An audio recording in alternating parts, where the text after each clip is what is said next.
জীবনের তরে যতবার জুমার দিন আসবে এই পাঁচটা আমল সারা জীবন নিয়মিত আঁকড়ে ধরবেন, আমল করবেন। যারা নিয়ত করতেছেন হাত তোলেন। আল্লাহ আমাদের সবাইকে আমল করার তৌফিক দান করুন। আল্লাহ আমাদের সবাইকে কবুলের মঞ্জুর করুন।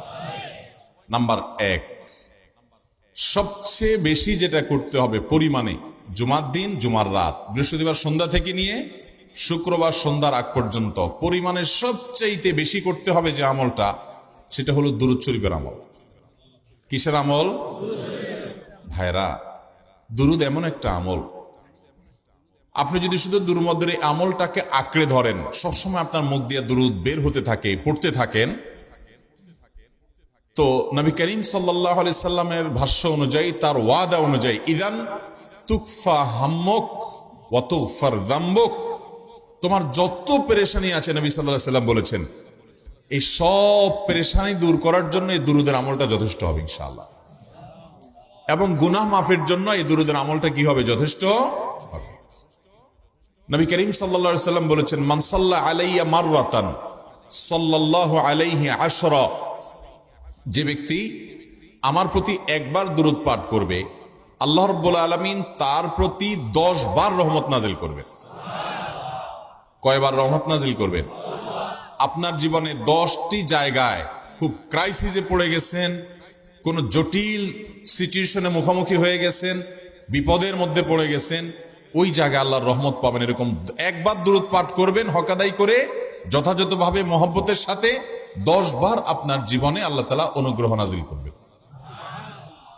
নবী করিম সাল্লাল্লাহু আলাইহি ওয়াসাল্লাম বলেছেন, আকসিরু আলাইয়া মিনাস সালাতি মিন ইয়াউমিল জুমআতি ওয়া লাইলাতিল জুমআহ, তোমরা জুমার দিন এবং জুমার রাতে আমার প্রতি বেশি বেশি দুরূদ পাঠ করবে, দুরূদ প্রেরণ করবে।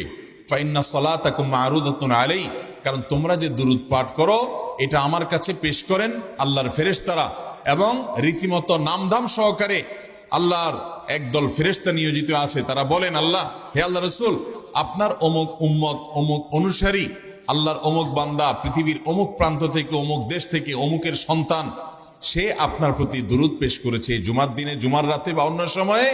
এটা নবী করিম সাল্লাল্লাহু আলাইহি সাল্লামের কাছে রিপোর্ট দেওয়া হয় আল্লাহর নিযুক্ত ফেরেশতাদের মাধ্যমে। আপনি যখন দুরূদ পাঠ করবেন, আপনার ভিতরে এই ফিল হবে যে আমি দুরূদ পাঠ করছি আর আমার নবীর কাছে এটা উপস্থাপিত হচ্ছে আমার নাম ধাম, আমার রিপোর্ট সহকারে। এই জন্য শুক্রবার দিন এবং রাত, অর্থাৎ বৃহস্পতিবার সন্ধ্যা থেকে নিয়ে শুক্রবার সন্ধ্যা পর্যন্ত এই 24 ঘন্টার মধ্যে নবী করিম সাল্লাল্লাহু আলাইহি সাল্লামের ভাষ্য খেয়াল করেন, আকসিরু আলাই। ওলামা একরাম জানেন, নবী আলাইহিস সালাম সাধারণত কোনো আমল পরিমাণে বেশি করতে বলতেন না। পরিমাণে বেশি করতে বলার মতো আমল খুব কম ইসলামে।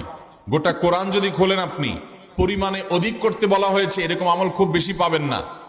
তোমরা বেশি বেশি করে নামাজ পড়ো, বেশি বেশি করে রোজা রাখো, এরকম কথা কোরআন হাদিসে নাই। অবশ্যই একজন ইমানদার 5 ওয়াক্ত ফরজ নামাজের পাশাপাশি অধিক পরিমাণে নফল নামাজও পড়বেন, সেটা ভিন্ন কথা। কিন্তু কোরআনে বেশি পরিমাণে আল্লাহর জিকির করার কথা বলা হয়েছে। আর নবী করিম সাল্লাল্লাহু আলাইহি সাল্লাম বৃহস্পতিবার সন্ধ্যা শুরু হলে শুক্রবার সন্ধ্যার আগ পর্যন্ত বেশি পরিমাণে করতে বলেছেন যে কাজটা, সেটা হলো দুরূদ শরীফের আমল। অতএব ভাইরা আমার, বৃহস্পতিবার সন্ধ্যা থেকে নিয়ে শুক্রবার সন্ধ্যা পর্যন্ত আপনি দোকানদার মানুষ, বৃহস্পতিবারে ব্যবসা করছেন, দোকানদারি করছেন, কোনো অসুবিধা নেই। আপনার অবসর সময়গুলোতে মুখ দিয়ে দুরূদ পড়তে থাকবেন।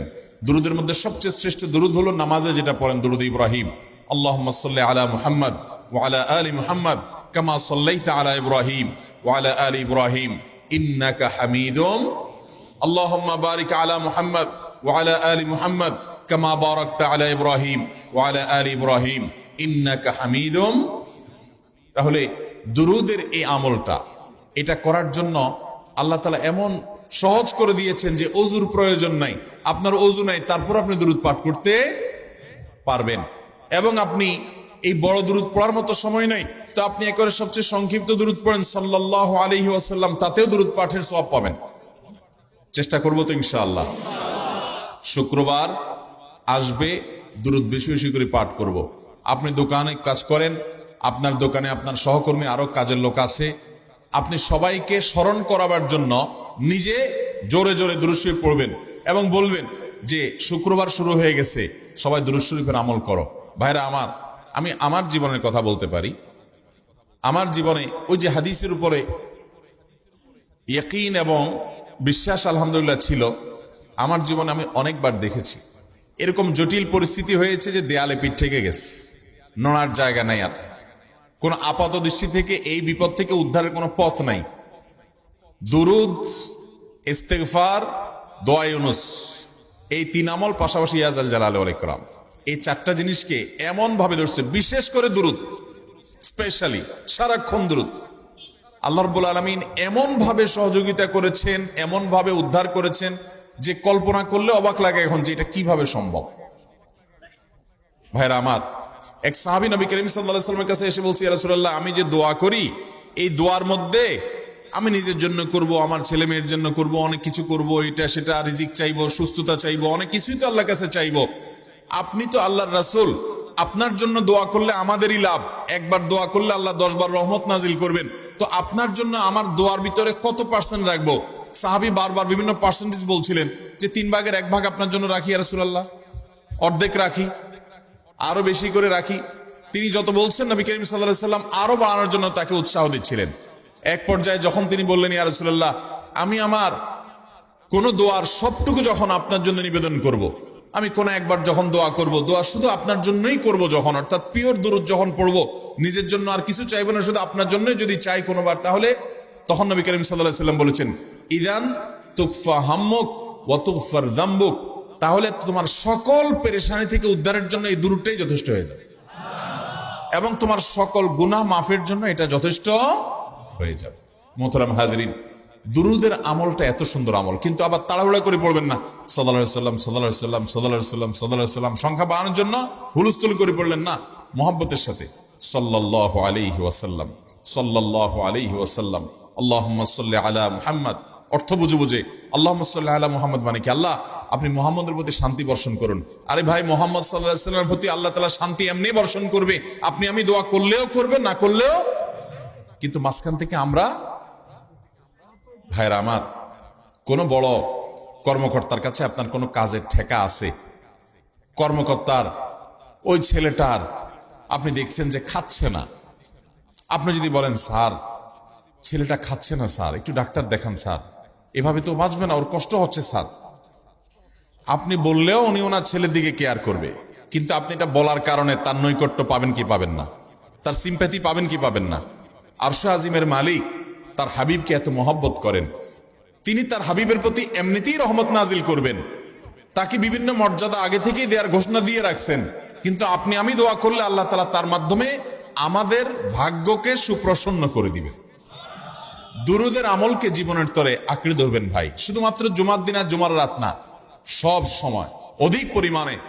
আরাবিয়ানদের মধ্যে আমলটা খুব বেশি আছে, তাদের দেখবেন তারা 2টা আমল, মুখে 2টা আমল, ভালো মন্দ তাদের মধ্যেও আছে, কিন্তু এই 2টা আমল তাদের মধ্যে খুব ভালো।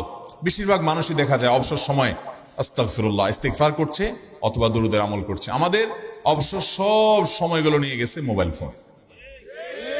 ভাইরা আমার, 4 বছর, 5 বছর, 6 বছর, 7 বছর, 10 বছর ধরে মোবাইল টিপতেছেন, ফেসবুক টিপতেছেন, ইউটিউব টিপতেছেন। বুকে হাত দিয়ে আমাকে জবাব দেয়া লাগবে না, নিজের বিবেককে একটু জবাব দেন। এই 10 বছর ফেসবুক, ইউটিউব, টিকটক, হোয়াটসঅ্যাপ টিপে আপনার অর্জন কি হয়েছে একটু হিসাব মিলান। এই যে স্ক্রল করতেছেন আঙ্গুল দিয়া, ঘন্টাকে ঘন্টা এই আঙ্গুল দিয়ে টানছেন টানছেন, নিচের দিকে যাচ্ছেন স্ক্রল করে ফেসবুকে, ইউটিউবে, একের পর এক, আপনার জীবনে অর্জনটা কি হয়েছে বলেন? ভাইরা আমার, এই মোবাইলের নিয়ন্ত্রণ করতে হবে, প্রয়োজনে ব্যবহার করতে হবে, কিন্তু এটাকে অনিয়ন্ত্রিত ব্যবহার করা যাবে না।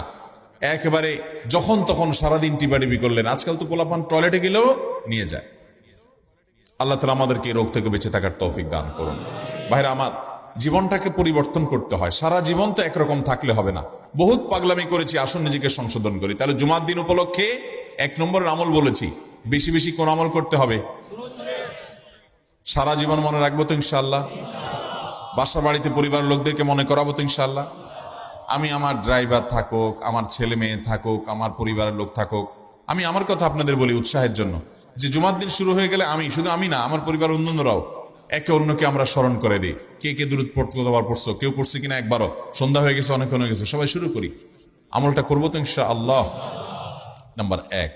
নাম্বার 2, জুমার দিন উপলক্ষে অন্য যে কোনো দিনের চাইতে জুমার দিন অর্থাৎ শুক্রবারের ফজর নামাজ পুরুষরা মসজিদে জামাতের সাথে পড়বেন, জামাতের সাথে পড়ার নিয়ত করবেন পাক্কা। কারণ অন্য যে কোনো দিনের ফজর নামাজ না, শুধুমাত্র যত নামাজ আছে, নবী করিম সাল্লাল্লাহু আলাইহি সাল্লাম বলেছেন আফদালুস সালাওয়াতে ইনদাল্লাহ, আল্লাহর কাছে দুনিয়ার সব নামাজের মধ্যে 5 ওয়াক্ত সাধারণ নামাজগুলোর মধ্যে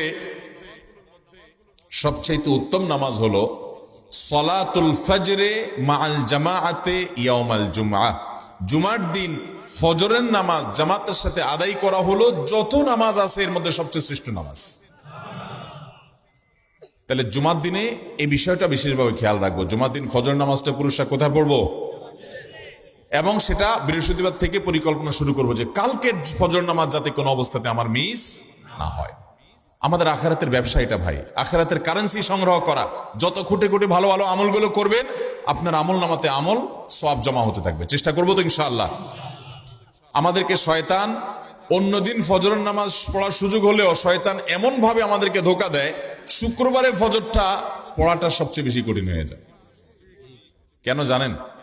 কারণ ইবলিস তো জানে হাদিস, আপনি জানেন না, হয়তো অনেকে হয়তো আজকে শুনছেন, আমি কোনো হাদিস না জানতে পারি, ইবলিস ঠিকই জানে যে ফজর নামাজ এই দিন যদিও জামাতের সাথে ফজর পড়ে ফেলে তাহলে তোর আখিরাতের ব্যবসা অনেক দূর আগে যাবে। ওর সাথে তো আমাদের বাবা আদমের সাথে সেই চ্যালেঞ্জ, আদম আলাইহিস সালামকে সিজদা করতে বলা হয়েছে, সে তো করে নাই, তার সৌজন্য বা তার জন্য সিজদা নিবেদন করে নাই, আল্লাহ তাআলা সেজন্য তাকে জান্নাত থেকে বের করে দিয়েছে। তার কারণে এই ইবলিস তখনই আল্লাহর সাথে, আল্লাহর সামনেই চ্যালেঞ্জ ছুড়ে দিয়েছে আদম আলাইহিস সালামের সাথে যে লা উবিয়ান্নাহুম আজমাইন, আমি আদমের সব সন্তানগুলাকে পথহারা করে ছাড়বো, ওদেরকে জান্নাতের পথে চলতে দিব না। এই জন্য আল্লাহ তাআলার কাছে সে কিছু পাওয়ার চাইয়া নিছে। এর ভিতরে একটা হলো কিয়ামত পর্যন্ত হায়াত পাবে, আরেকটা হলো আমাদের রগের সাথে সে মিশতে পারে, রক্ত প্রবাহের সাথে মিশতে পারে, শরীরের মধ্যে প্রভাব সৃষ্টি করতে পারে, আমাদেরকে দুর্বল করতে পারে, মন্দ দিকে টানতে পারে, ভালো কাজ যেন না হয় মনে মনে কুমন্ত্রণা সৃষ্টি করতে পারে। এই পাওয়ার সে নিয়ে এসেছে। এই জন্য তার সাথে আমাদের চ্যালেঞ্জ, সে হাদিস জানে যে জুমার দিন ফজর পড়লে আমাদের অনেক লাভ হয়ে যাবে।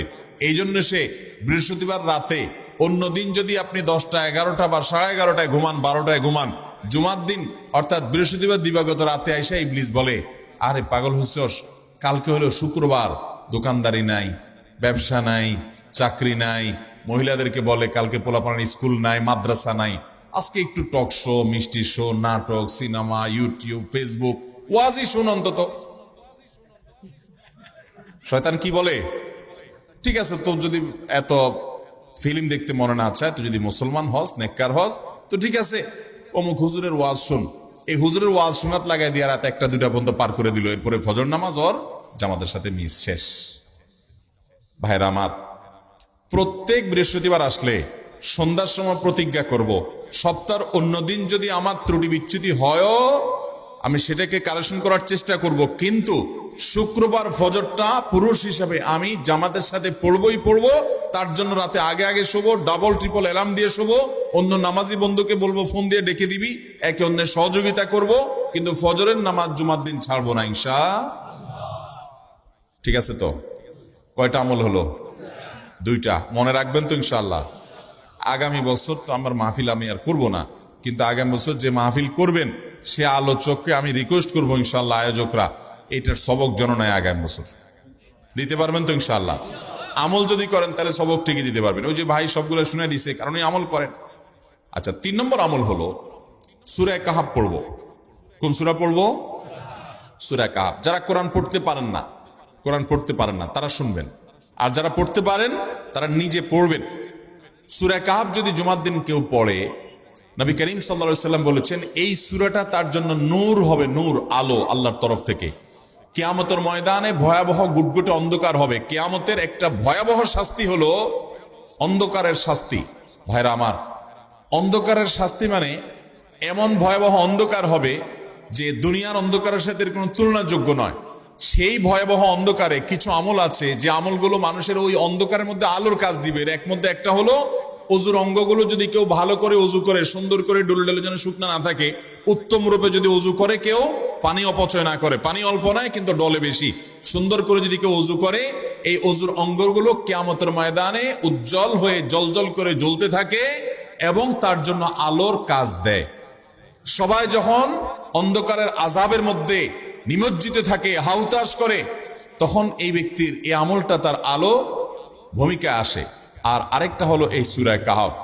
অন্য অনেক উলামা ইকরাম বলেছেন এর ব্যাখ্যা হলো সূরা কাহফ যদি কেউ এক বৃহস্পতিবারে পড়ে, পরের বৃহস্পতিবার পর্যন্ত, এক শুক্রবারে যদি পড়ে, পরের শুক্রবার আগ পর্যন্ত পুরো সপ্তাহব্যাপী তার ভিতরে নূর, ঈমানের নূর, তাকওয়ার নূর, ইলমের নূর, আমলের নূর, ভালো মানুষ হওয়ার নূর তার ভিতরে আল্লাহ তাআলা সৃষ্টি করে দিবেন। এই জন্য জুমার দিন সূরা কাহফ পড়বো তো ইনশাআল্লাহ। আলহামদুলিল্লাহ ভাই, আপনাদেরকে যে আমলগুলো করছি এগুলো আমি, আমার পরিবারের সদস্য, পরিচিত, সহকর্মী, আমি চেষ্টা করি সবাইকে স্মরণ করানোর এবং আমল করার চেষ্টা করি।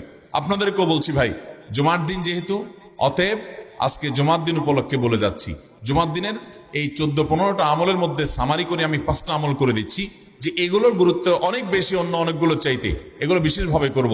তাহলে এর মধ্যে প্রথমটা চলে গেল দুরুদ বেশি বেশি করে পড়ব। দ্বিতীয়টা হলো জুমার দিনের ফজর নামাজ কোন অবস্থাতে জামাতের সাথে পড়া মিস করব না, কারণ নবী সাল্লাল্লাহু আলাইহি ওয়াসাল্লাম বলেছেন সকল নামাজের মধ্যে সবচেয়ে সেরা, উত্তম, শ্রেষ্ঠ নামাজ, অর্থাৎ ওয়াক্তিয়া নামাজের মধ্যে সবচেয়ে শ্রেষ্ঠ নামাজ হলো জুমার দিনের ফজরের নামাজ জামাতের সাথে পড়া। তাহলে মহিলারা কি করবে? মহিলারা পুরুষদেরকে উঠায় উঠায় মসজিদে পাঠিয়ে দিবে এবং সহযোগিতা করবে, তাহলে তার মাধ্যমে তারাও একই সওয়াব পেয়ে যাবে। আর 3 নম্বর আমলে বলেছিলাম সূরা কাহফ, এটা নারী পুরুষ সবাই করবে বেশি বেশি করে, ঠিক আছে তো ইনশাআল্লাহ?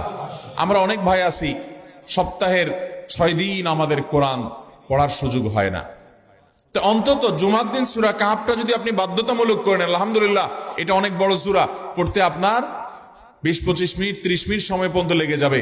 আপনি আধা ঘন্টার সময় ধরে যদি আস্তে আস্তে সুন্দর করে পড়েন, তো সপ্তাহে একবার অন্তত কোরআনের সাথে আপনি সময় দিলেন। আরেকটা সুসংবাদ শুনেন, সূরা কাহফ যদি কেউ মুখস্থ করে, তেলাওয়াত করে নিয়মিত, বিশেষ করে সূরা কাহফের প্রথম 10টা আয়াত যদি কেউ মুখস্থ করে, নবী করিম সাল্লাল্লাহু আলাইহি সাল্লাম বলেছেন কিয়ামতের আগে দাজ্জালের যে ফিতনা আসবে, যেই ফিতনায় বহু মানুষ দাজ্জালকে আল্লাহ মনে করে বেঈমান হয়ে জাহান্নামে যাবে, এই ফিতনা থেকে পৃথিবীতে এমন কোন নবী ছিল না, এমন কোন রাসূল আসেন নাই। এই মানব ইতিহাসের প্রথম মানুষ আদম আলাইহিস সালাম থেকে নিয়ে আমাদের মুহাম্মদ সাল্লাল্লাহু আলাইহি সাল্লাম পর্যন্ত এই লক্ষ লক্ষ যত নবী রাসূল এসেছে, সমস্ত নবী রাসূলরা একটা ব্যাপারে সাবধান করে গেছেন, দাজ্জাল আসবে, যে দাজ্জালের হাতে পাওয়ার থাকবে এত বেশি, অলৌকিকত্ব থাকবে এত বেশি, সে মরা মানুষকে জিন্দা করে ফেলবে, জিন্দা মানুষকে বলবে সে মরে যাবে, তার হাতেই সব কন্ট্রোলিং পাওয়ার থাকবে, দুনিয়ার সমস্ত রিজিক তার হাতে কক্ষিগত থাকবে, এমন পাওয়ার থাকবে তাকে দেখে মানুষ বলবে হ্যাঁ এই তো আল্লাহ, এই তো সবকিছু পারে, বেঈমান হয়ে যাবে। এই দাজ্জালের ফিতনায় তোমরা পড়বা না, বেঁচে থাকবা। বুদ্ধি দিয়া বিবেক দিয়ে মানুষ বাঁচতে পারবে না।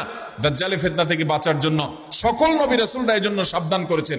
আমাদের নবী সাল্লাল্লাহু আলাইহি সাল্লাম নামাজের শেষ বৈঠকে দোয়া মাসুরের জায়গায় একটা দোয়া পড়তেন, আল্লাহুম্মা ইন্নী আউযু বিকা মিন আযাবিন নার ওয়া আযাবিল কবর ওয়া আউযু বিকা মিন ফিতনাতিল মাহইয়া ওয়াল মামাত ওয়া আউযু বিকা মিন শাররি ফিতনাতিল মাসীহিদ দাজ্জাল।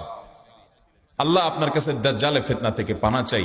1450 বছর হয়ে গেছে, এখনো দাজ্জালের আবির্ভাব হয় নাই, হবে কিয়ামতের আগে। কখন হবে আল্লাহ ভালো জানেন, কিন্তু নবী সাল্লাল্লাহু আলাইহি সাল্লাম বলেছেন সূরা কাহফের প্রথম 10 আয়াত যদি কেউ মুখস্থ করে, তো এই ব্যক্তিকে আল্লাহ রাব্বুল আলামিন এবং যদি তেলাওয়াত করে, এই ব্যক্তিকে আমলের মাধ্যমে দাজ্জালের ফিতনা থেকে আল্লাহ বাঁচিয়ে রাখবেন। দাজ্জাল তো অনেক পরের কথা, কোথাকার কোন আল্লাহর প্রতি অবিশ্বাসী মুশরিক বা কাফের খেলোয়াড় একটু পায়ের ভেলকি দেখায়, লক্ষ লক্ষ কোটি কোটি মানুষ হুমড়ি খেয়ে তার ভক্ত হয়ে ইমানি চেতনা, আমলি চেতনা, তাকওয়া, তাহারাত সব খুঁয়ে বসে থাকে। আর সেখানে দাজ্জালের মতো এরকম মিরাকল, সব মিরাকল তার হাতে থাকবে।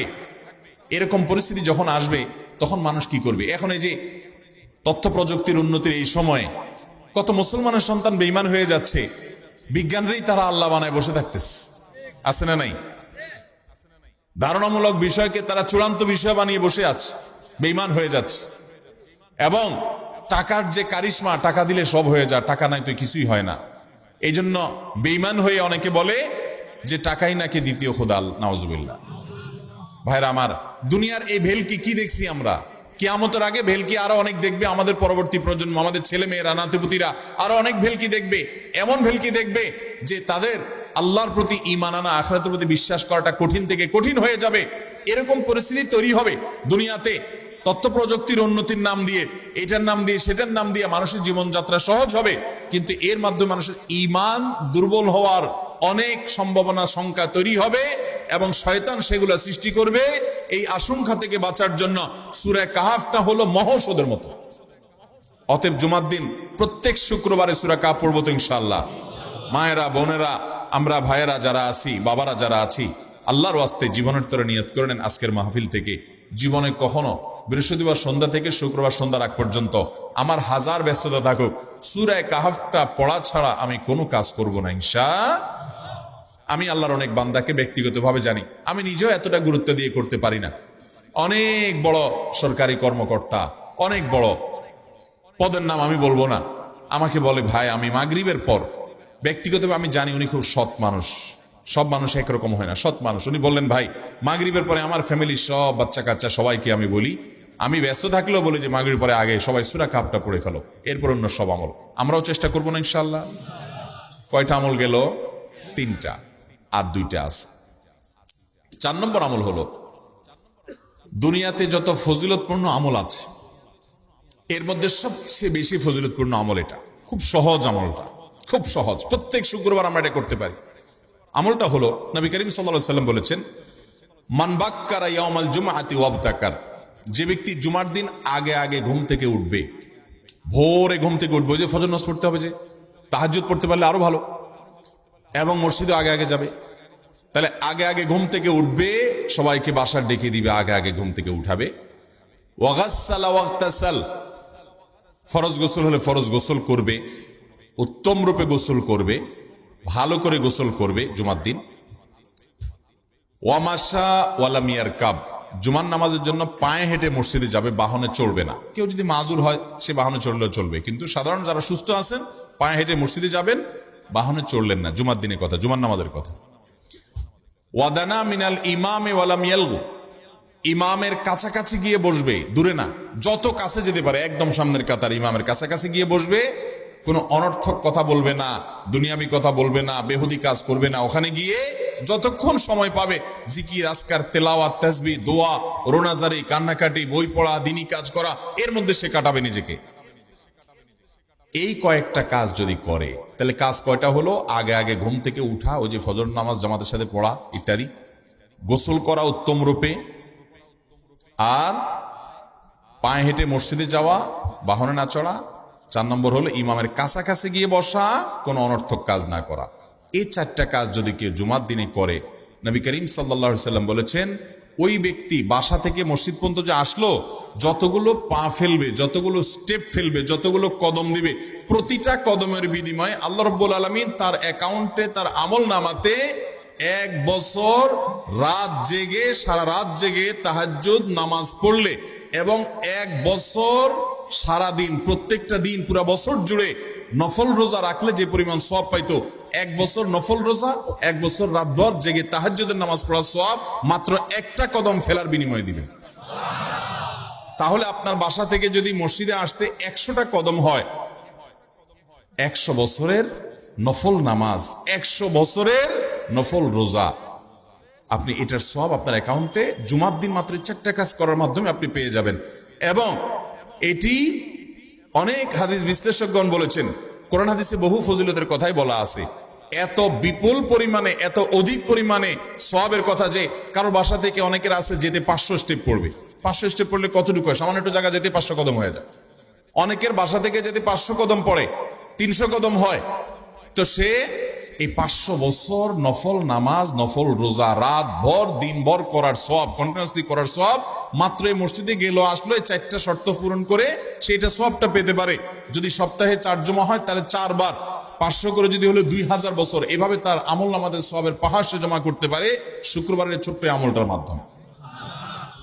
চেষ্টা করব না ইনশাআল্লাহ।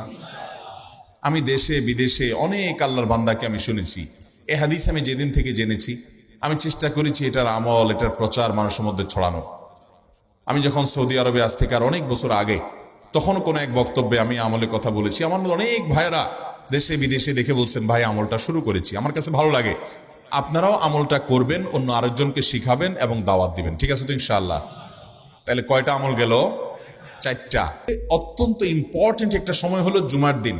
শুক্রবারের একটা সময় সম্পর্কে নবী সাল্লাল্লাহু আলাইহি ওয়াসাল্লাম বলেছেন যে একটা সময় আছে শুক্রবারের, এই সময়ে বান্দা কোনো দোয়া করলে আল্লাহ তাআলা ফিরিয়ে দেন না, কবুল করেন, কিন্তু সময়টা যে ঠিক কখন এটা হাদিসে নবী সাল্লাল্লাহু আলাইহি সাল্লাম বলেন নাই, যাতে করে হয়তো আমরা সারাদিনেরই কম বেশি দোয়ার চেষ্টা করি।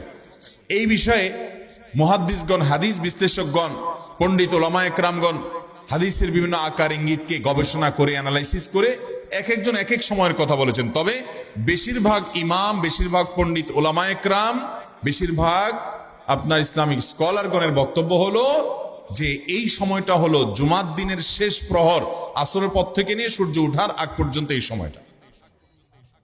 অতএব আমরা জুমার দিনের 5 নম্বর আমল হলো বেশি বেশি করে সারাদিনই কম বেশি দোয়া করব। দোয়ার জন্য সবসময় হাত তোলাও জরুরি না, যদিও সাধারণ অবস্থায় দোয়ার জন্য হাত তোলা আদব, কিন্তু আপনি চলতে ফিরতে, উঠতে বসতে, কাজের ফাঁকে আপনি আল্লাহর কাছে মনে মনে দোয়া নিবেদন করবেন। অনেক চাওয়া আমাদের আল্লাহর কাছে আছে। ভাইরা আমার, নবী রাসূলুল্লাহ সাল্লাল্লাহু আলাইহি ওয়াসাল্লাম বলেছেন কারোর পায়ের জুতার ফিতাটা ছিঁড়ে গেছে হাঁটার সময়, এটার এমন কি লাগালে ঠিক হয়ে যাবে, কিন্তু একজন ইমানদার ওইটার জন্য সে আল্লাহর কাছে সাহায্য চাইবে, আল্লাহ এটাও একটা বিপদ, একটা ছোট বিপদ থেকে অনেক কিছু ঘটে যায়, আপনি আমাকে উদ্ধার করেন। সে সবসময় আল্লাহর দিকে মনোনিবেশ করবে। নবী করিম সাল্লাল্লাহু আলাইহি ওয়াসাল্লামের পুরো জীবনকে যদি আপনি অ্যানালাইসিস করেন, আপনি অবাক হয়ে যাবেন। একটা বই আছে বাংলায়, বান্দার ডাকে আল্লাহর সাড়া, এটা বাংলা অনুবাদিত নাম।